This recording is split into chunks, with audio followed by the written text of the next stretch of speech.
Hey everybody, it's Wednesday evening, and right now I'm just looking at my waterfall tank. I'm not really sure what kind of video I'm going to shoot tonight, so I decided I would just shoot a video about that in general and just what I got going on down here in the fish room. I often get comments from people about one of the things they appreciate about my channel is the way I just present myself as just a regular fish keeper, and I'll have people say, oh, you keep fish just the same way we do, and you know, I am just a regular fish keeper. I'm not really sure what people think when they watch my videos or, check out my channel and look at some of my different videos or whatever. But I really am, to paraphrase Gag Halfront, I'm just like this guy. Anybody can tell me where that one came from and I'll be impressed. That reference, that is. Anyway, I am just like this guy.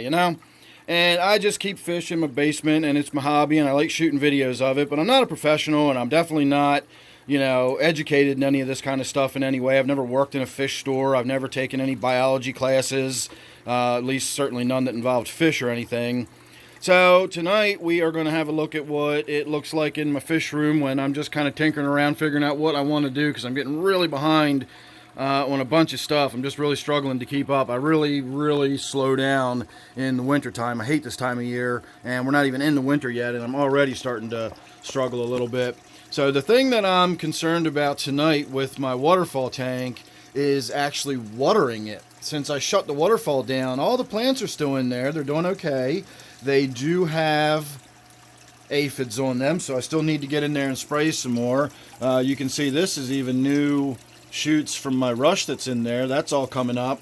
But the water in there, it's got to be getting stagnant by now. I mean, I'm surprised I don't smell it. I'm surprised I don't see bugs and stuff flying around. I honestly don't even know if there's any standing water up there. I know all this stuff back here is starting to dry out. So what I think I'm going to do, you can see all the cyanobacteria and all that nasty stuff is all dried out now. That's all cyanobacteria. Look at that. So what I think I'm going to wind up doing is just hooking the pump back up, because I disconnected it from the hose. I did just have the pump that you can see all the way in the bottom there. I did just have the pump running without the hose connected, and it's like 900 gallons an hour or something. It's a lot of water that moves, and it was really just creating too much turbulence there in the tank.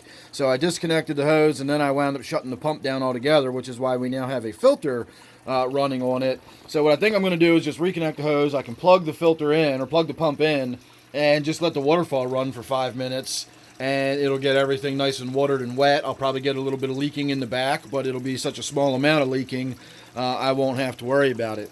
I also recently changed out the filter on my native tank back here, and I still have not gotten around to cleaning up after myself. So I've got standing water in this one that's starting to grow scum across the top of it. You can see that's all just nasty standing water in there.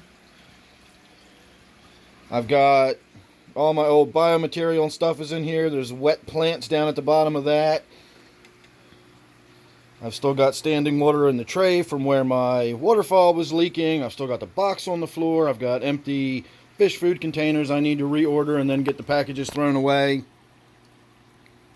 etc. So I definitely have some stuff I need to get done down here, but it's not the glamorous kind of stuff that's going to result in me shooting a video about it once I'm done. Doing a before and after on doing a water change on a aquarium is a little bit different than doing a before and after. Hey, I cleaned up the floor and vacuumed, because that's another thing I really need to do, is get in here with the vacuum and get the carpet cleaned up a little bit. It's been a long time since I've done that. So that's really all I've got going on tonight. I don't have a whole lot to talk about fish tank wise. My only thing that I'm still considering doing is moving my angelfish here back into the other 20-gallon tank where I can see it more frequently from the other room. In this tank, I have to actually come in the room to see it. But when I'm in the other room, I can just look in the door and see the other angelfish tank. And for some reason, the German blue that's in there just doesn't really do a lot underneath that light. It just doesn't really pop or anything.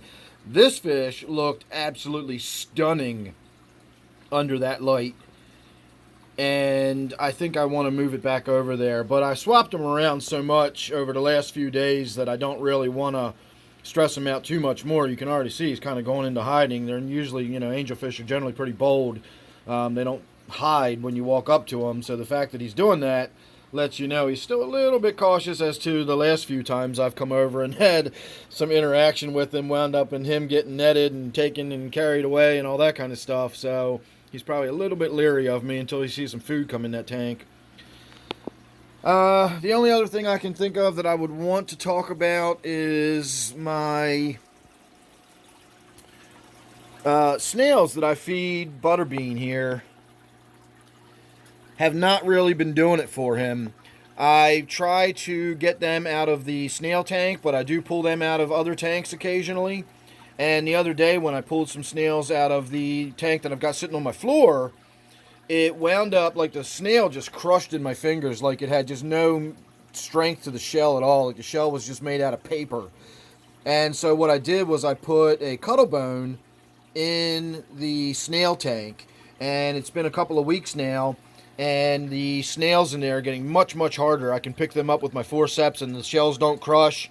And the last time I fed Butterbean, he actually spent a lot longer eating the snails than he normally does. He usually goes through, you know, 6, 8, 10 snails, whatever I throw in there. He usually goes through them in a matter of just a few minutes. I think this was like almost 30 minutes he was in there crunching on them and chewing on them.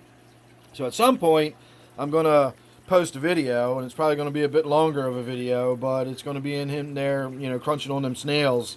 And I think we're going to get a lot more crunching activity or something. I don't know. I'm not sure why it took him half an hour to go through them. I haven't reviewed the clip. I just let the camera roll and went and did other things the other day, and so I've still just got it sitting on the SD card that's actually still in the camera.